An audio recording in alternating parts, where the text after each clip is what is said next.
Imagine trying to land a jet on the deck of an aircraft carrier in the middle of a raging storm. That's how Chicago Booth's Raghuram Rajan describes the main task this year for the US Federal Reserve as it attempts a soft landing for the US economy. Welcome to the Chicago Booth Review podcast, where we bring you groundbreaking academic research in a clear and straightforward way. I'm Hal Weitzman. Rajan was the governor of the Reserve Bank of India from 2013 to 2016, and this is the second of our two conversations with him about his recent book, Monetary Policy and Its Unintended Consequences. Last time, we talked about the Fed's response to the COVID pandemic. This time, why are soft landings so hard?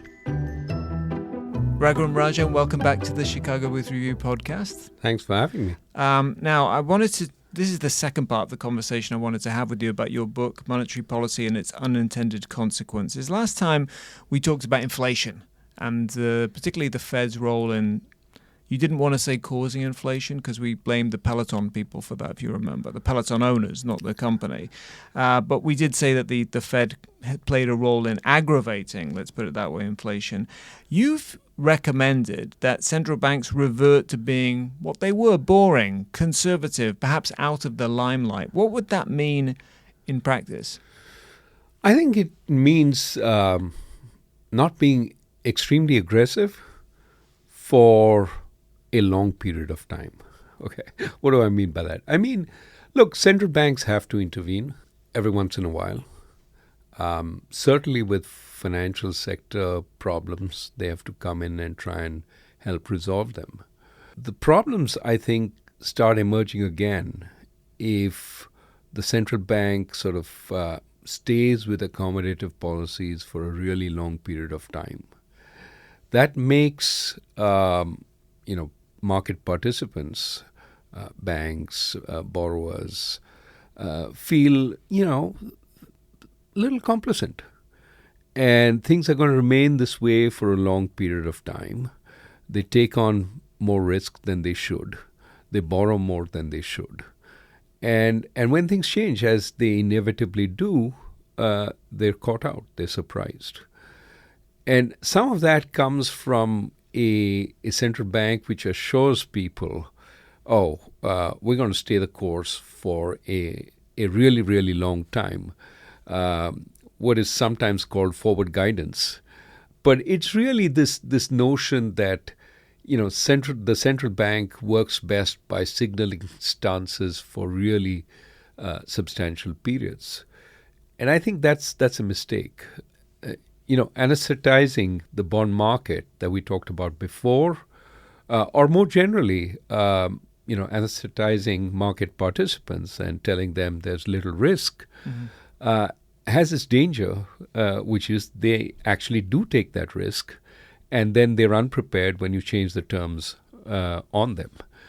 And I think that, central banks have to always be prepared that their view of the future doesn't turn out to be what it is, and they do have to change the terms of the bargain. I mean, you can see that with this whole inflation episode. After having sort of experienced close on 1.5 decades of low inflation, suddenly everything came together and precipitated a huge inflation. And suddenly the central bank, which has been saying, look, this is all transitory, it'll go away, don't worry, be happy, had to act.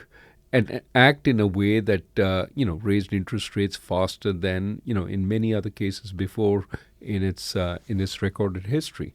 And so that is what you don't want to do.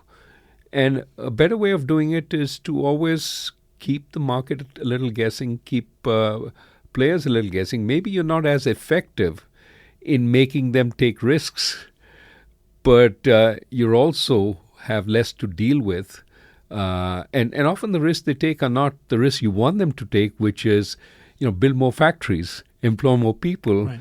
It could be financial risks, big bets. But what you're actually saying is that it's not just that the central bank needs to be more boring and conservative, it's the economy needs to be more boring and conservative, because when it's too exciting, things heat up too fast. Some of that, but only to the extent. I don't want to quell innovation. If people have great thoughts and they're feeding on each other and they're creating fantastic new products, so be it. But it shouldn't be on the basis of easy money. It should be on the basis of strong value in what they're doing. And that's a difference. Easy money tends to essentially say, oh, we're going to pump up whatever you do, even if it's not particularly exciting.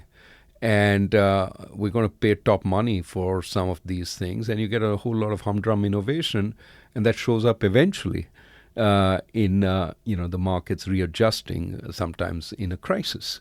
But if what's happening is really interesting, path-breaking stuff, I don't mean to dampen on that. I just mean it shouldn't be fueled by easy money. Mm-hmm.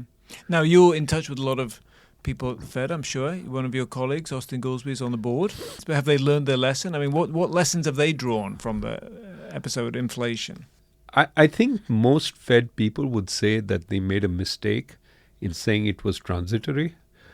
Could they have done better? Hard to say, from their perspective, because they would say, look, a lot of stuff was going on, which is true, and it was easy to make mistakes when you're in a new world. I mean, we haven't had a pandemic for 100 years, and of course, we don't have the modern era. The last time we had the pandemic, so there is a lot of difference, and I'm fully sympathetic to that, which is why mine is not a saying that they should have been brainier or more have more foresight, but saying maybe the right answer is be less aggressive in every direction. Okay. We're now in a period when inflation seems to be coming down. How do you think it's going to play out in terms of central banking? I think there's going to be tremendous pressure on the central banks to cut rates quickly. Partly this is also energized by market participants that are trying to, go off to be the first that's off to the races. They have a real fear of missing out if there's a market rally. And in a sense, they want the market rally now so that they don't have to, wait. And so you already hear a lot of talk about, don't precipitate a recession, cut at the first sign that inflation is within your target. Of course, we have this real problem, certainly in the US, but also in Europe, that labor markets aren't showing much sign of slack. They're very tight. Anybody who wants a job typically has a job. And therefore, the central bank's real fear is, yes, inflation might come down, but it may go up again. Unless we have some slack in the labor market, we have to assure ourselves that this is going to stay reasonable going forward. The problem, of course, if they give in to the markets, give in to the popular view, especially given that it's an election year in the US, if they give in to the popular view that, make people feel a little happier, is that the markets start celebrating. People broadly feel wealthier now that the Fed has stopped its rate increases and is likely to cut or may even have cut. And you go back to, spending and inflation. And so the Fed... And is that such a disaster? Yes, because the Fed would have to start again. Mm-hmm. So once it's going in one direction, it has to continue going in the same direction. Well, ideally what it would like is it to taper... that's the soft landing, sure. Right? You gently land and you stay landed. You don't take off again. Right. The problem is, as soon as they say we have landed, you've set all the conditions. It's like on the plane, Raghu. Everyone jumps out of their seats immediately. So exactly. We all jump out. Exactly. Everybody jump. Well, it's not so much jump out as the plane starts taking off again. And, jump on to the next flight. Yeah, whatever. It's complicated, but as you can see, it creates problems. Mm-hmm. So, and what's your expectation then? That will they listen to that pressure? Will they stand up to it? Chairman Powell made the. I think he keeps talking about the difference between Paul Volcker and Arthur Burns. Burns was the guy who precipitated the great inflation. Paul Volcker was the guy who killed it.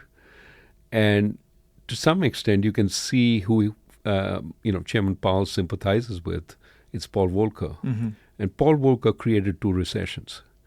So from a central banker's perspective, having slower growth, even if it means in a recession, in return for creating reasonable conditions for the next 2 or 3 decades, is far preferable to having the volatile inflation that Arthur Burns generated during the 1970s. That, to my mind, is how I would read Chairman Powell. Does that make the soft landing less likely then? I think the soft landing is hard. It's hard to generate a soft landing, right?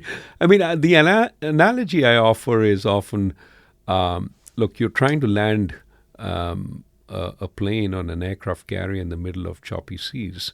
There's really a very narrow sort of deck and not much of it. And I mean, the analogies go only so far. It's tough. And I think that part of the reason it's tough is financial markets today are so much less cooperative with the Fed. They're just pushing the Fed. Are you done yet? Are you done yet? Mm-hmm. Are you done yet? And the Fed obviously knows as soon as it says it's done, everything is done becomes undone. You talked about Powell, what motivates him as an economist, but what about the reputation of the Fed, which has been somewhat sullied, hasn't it? If it was clear that the Fed created a recession without a reason, its reputation would be, in the doghouse.